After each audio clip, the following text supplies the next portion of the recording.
Hey everyone, welcome back to Corporate Decoder, the place where we decode the confusing world of corporate finance. And folks, this latest report from Readvantage Corp is definitely going to keep us on our toes, and you guys are going to want to stick around for this one. We're diving deep into their latest 10Q filing. A look at their financial health for the quarter ending the 31st of December 2025. Now, usually these reports are a dry read, but trust me, there is a story here, and it's got some interesting twists and turns. Before we get too deep, if you are new here and you want to cut through the corporate jargon and get to the real insights, make sure you hit that subscribe button. And hey, we've got a growing community over on Discord linked in the description below where we break down more of these reports. Let's jump right into it. Readvantage Corporation filed this report with the US Securities and Exchange Commission, or SECAN, and it is giving us a snapshot of their performance. Now, this company is about transforming the way we read using something called bionic reading technology, which sounds pretty futuristic. They're aiming to make reading faster and easier by tweaking how text looks on the screen. Pretty neat idea, but the numbers tell the real story. The report itself is a standard Form 10Q, which is a quarterly report that publicly traded companies have to file. It is like a checkup on their financial health, and this one covers the period up to the end of 2025. This specific filing is for the quarter that ended on the 31st of December 2025. So we're looking at how they performed during those last 3 months of 2025 and also comparing it to previous periods. Every company has a file number with the SEC for tracking purposes. For Readvantage Corp, it is 333 to 285,670. The company is Readvantage Corp. They're based in Nevada and their primary standard industrial classification code is 7,374, which usually points to companies involved in computer programming and data processing. Their IRS employer identification number is 32-074491. One of the first things they address is whether they've been a good corporate citizen, filing all their required reports for the past year. They answered yes to that, which is a good starting point. Now, this is interesting. They've checked boxes that say they're a non-accelerated filer, a smaller reporting company, and an emerging growth company. This tells us they're likely a newer or smaller company and are taking advantage of certain regulatory leniencies, which isn't uncommon for businesses like this. As of the 13th of February 2026, they reported having 6,947,400 shares of common stock issued and outstanding. This is a key number for understanding ownership and potential dilution. The report is laid out like most filings with a table of contents.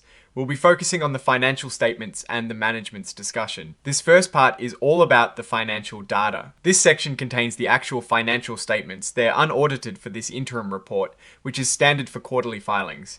They remind us to read these alongside their most recent annual financial statements. Now we get to the heart of things, their balance sheet. This is a snapshot of their assets, liabilities, and equity at specific points in time. We're looking at the 31st of December 2025 and the 30th of June 2025. Let's look at their cash. On the 31st of December 2025, they had a mere $481 in cash and cash equivalents. Compare that to the 30th of June 2025 when they had $11,160. That is a massive drop, folks. It tells you they were burning through cash very quickly or had some significant expenses. Their total current assets, which are assets they expect to convert to cash within a year, were $20,406 at the end of 2025, up from $11,160 at the end of June. This increase is mainly due to prepaid expenses, not necessarily because they're generating more immediate assets. They've got about $100,000 in intangible assets, which is mostly website development.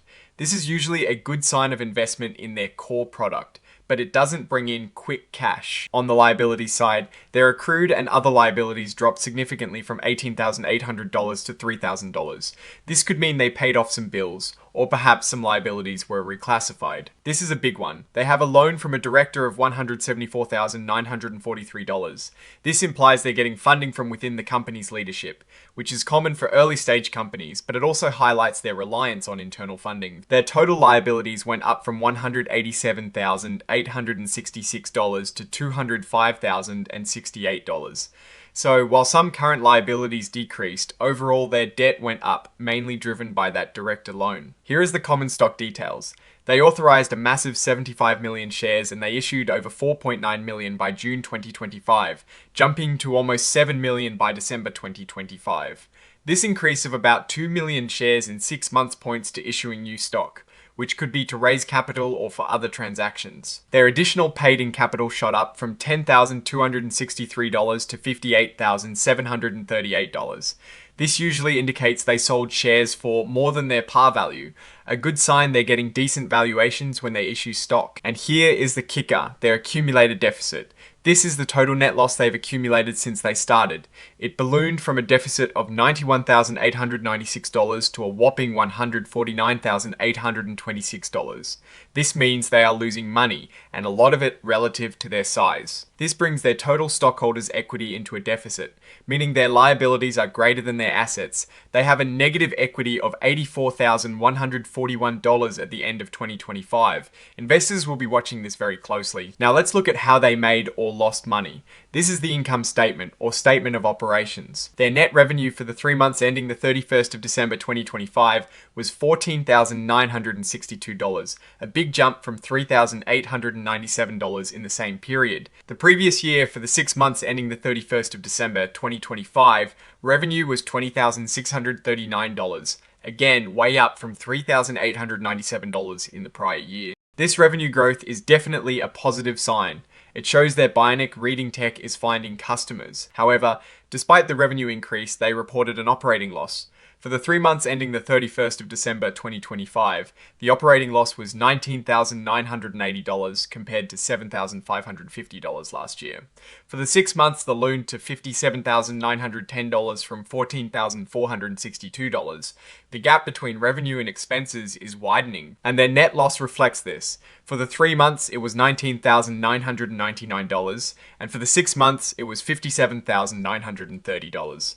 They are clearly in a growth phase, investing heavily, which is leading to these losses. Their net loss per S-share is very small, as expected for a company with this many shares and these kinds of losses. It is showing a loss of about a penny per S-share over the 6-month period. The weighted average number of shares outstanding increased significantly, which aligns with the increase in issued shares we saw earlier.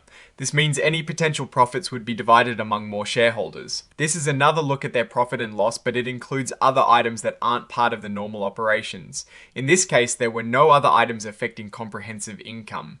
So this statement mirrors the net loss we just saw. This statement tracks the changes in their equity over time. It clearly shows the impact of issuing new shares and the growing accumulated deficit. Starting at the 30th of June 2025, we see the equity position, and then looking at the transactions, we see they issued new common stock. During the 6 months ending the 31st of December 2025, they issued over 2 million new shares, bringing in over $50,000 in additional paid-in capital. This is how they funded a lot of their operations and growth. By the end of the year, the deficit had grown substantially, and their total equity was negative. These statements are crucial because they show where the cash is coming from and going to. In the 6 months ending the 31st of December 2025, they used $60,126 in cash from their operating activities. This is a significant increase in cash burn compared to the $33,180 used in the same period last year. Remember, this is on top of their net losses. They invested $14,000 in activities, likely in their intangible assets like website development, which is down from the $22,800 invested last year. This is where they raised funds. In the 6 months ending the 31st of December 2025, they generated $63,447 from financing activities, primarily through issuing stock and the director loan. This cash inflow, while positive, is needed to cover their operational shortfalls. Ultimately, their cash balance decreased by $10,679 over these 6 months, bringing their total cash down to just $481. That is extremely low. Folks, now, the notes provide more detail on what is happening behind the numbers. 1.1 Readvantage Corp. They are a Nevada corporation incorporated in August 2023, so they are a very young company. 2.2 Intangible assets. They mention how they account for intangible assets, like their website development costs. They define cash equivalents as highly liquid investments with maturities of 3 months or less. Here, they confirm the common stock details we saw earlier and the number of shares issued. This section explains how they recognize revenue. They provide an API service for bionic reading technology, and they have 3 pricing plans. Revenue is recognized over time as customers get access to the API. Any fees received but not earned yet are recorded as deferred revenue. They specifically mention that revenue for the 6 months ended the 31st of December 2025 was from selling their API subscriptions. They describe how earnings per S-Hair are calculated, noting there are no dilutive instruments at this time, meaning basic and diluted earnings per S-Hair are the same. Deferred revenue is described as payments received in advance for services not yet rendered. Standard language about management making estimates and assumptions, and that actual results could differ. They outline their approach to fair value measurements, which is pretty standard. Reiterates the calculation for earnings per S-Hair. This breaks down their meager cash balance of $481. This shows the prepaid expenses of $19,925 that we saw contributing to their current assets. Here is a detailed look at their intangible assets. Website development is listed at $134,800, with about $48,000 in accumulated amortization, leaving $100,521 net. They also show website development in progress. They state the useful life of their intangible assets is 5 years, and that amortization is recognized in their financial statements. This shows the breakdown of their liabilities with a small amount of accrued liabilities and audit fees payable. This note clarifies that some accrued liabilities were owed to Notapay UK Limited for specific services. This detail on the director's loan confirms it is a significant amount. This is a very important detail. The loan from the director is non-interest bearing and secured, to be repaid over 5 years. Crucially, it can be converted into shares. This is a common way for early stage companies to get funding from insiders and could lead to future share dilution if converted. They state there are no significant contingencies or commitments, which is good news. Here we see the breakdown of their operating costs. Rent, website expenses, legal fees, and marketing all add up. The significant increase in its expenses and marketing shows they are investing in their platform and trying to reach customers. This confirms the amortization figures we saw impacting their net income. This includes auditors' remuneration, showing they incurred $6,000 in audit fees for the 6-month period. This section details transactions with related parties, reinforcing the loan from the director and other potential dealings. This reconfirms the large interest-free loan from the director. They state they've reviewed events after the balance sheet date and found no need for adjustments or disclosures. Standard disclaimer that figures are rounded, Item 2. Management discussion and analysis of financial condition and results of operations SID. This section is where management discusses their performance, outlook, and risks.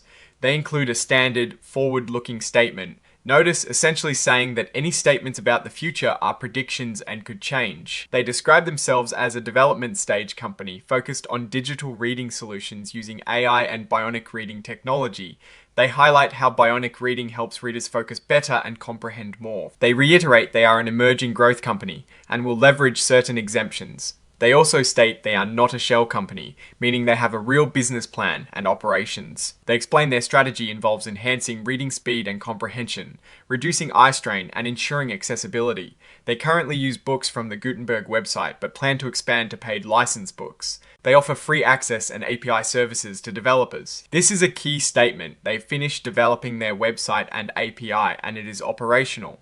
This means they are ready to scale. Their growth strategy includes enhancing user experience, expanding globally, increasing brand awareness, and exploring API opportunities. For the 6 months ending the 31st of December 2025, they incurred $8,500 in R&D expenditures, which fits with their focus on technology. They confirm no bankruptcy or similar proceedings. They acknowledge various federal, state, and international laws governing online platforms, data protection, and digital services, and state their commitment to compliance. They currently have just 2 employees, the director Ilona Anzajewska and the secretary Valentina Basavishin.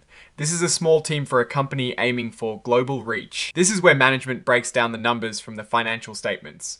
They highlight the revenue growth for both the 3 and 6 month periods. They confirm the revenue increase, which we saw as a positive sign. They also clearly state the net loss for the period. Here they explain the rise in operating expenses. They're investing to scale up quickly in the IT sector. This is a conscious decision to spend now for future growth. This section is critical. They mention their assets were $130,927, with liabilities of $215,068 and equity of negative $84,141. This negative equity situation is concerning and shows they are underwater on paper. They reiterate the cash used in operations, highlighting the cash burn. They summarize their current financial condition, mentioning the revenue and the significant issuance of new shares, which confirms how they're funding themselves. Item 3. Quantitative and qualitative disclosures about market risk. They state they have no significant market risk disclosures. Item 4. Controls and procedures. This is a very important disclosure. Management concluded that their disclosure controls and procedures were not effective. This means they need to improve how they ensure that all the information they report is accurate and timely. This lack of effectiveness can be a red flag for investors. While their disclosure controls were not effective, they state there were no changes in their internal control over financial reporting that materially affected things. This is a bit of a mixed message and warrants close attention. Part 2 other information. They report no current legal proceedings. Interestingly, they state none for risk factors in this section of the report. This is unusual for a company, especially an emerging growth company, as there are almost always inherent risks. It is possible they detailed these elsewhere, but their explicit statement here is noteworthy. This section lists the attached exhibits, which are typically certifications from the CEO and CFO. Finally, the report is signed by the two key people, Alona Anzajewska, who is President, Treasurer, and Director, and Valentina Basevishin, the Secretary. So, what is the story here? Readvantage Corp is a very young company with an innovative idea in bionic reading technology. They are clearly in a heavy investment phase, as evidenced by the substantial increase in operating expenses and the corresponding net losses. The revenue growth is a positive indicator that their service is gaining traction. However, the financial picture is precarious. The meager cash balance of $481 is a major concern. Their reliance on a director's loan, which can be converted into shares, suggests they're using all available avenues for funding. The fact that they've issued a significant number of new shares points to capital raises, but this also dilutes existing shareholders. The most concerning part for me is the disclosure that their disclosure controls and procedures were not effective. This, combined with the negative equity and low cash, suggests a company that is struggling to manage its reporting process while trying to grow. What are the opportunities? The bionic reading technology itself could be a game changer if it scales and gains widespread adoption. If they can improve their financial controls and manage their cash burn effectively, they might still turn things around.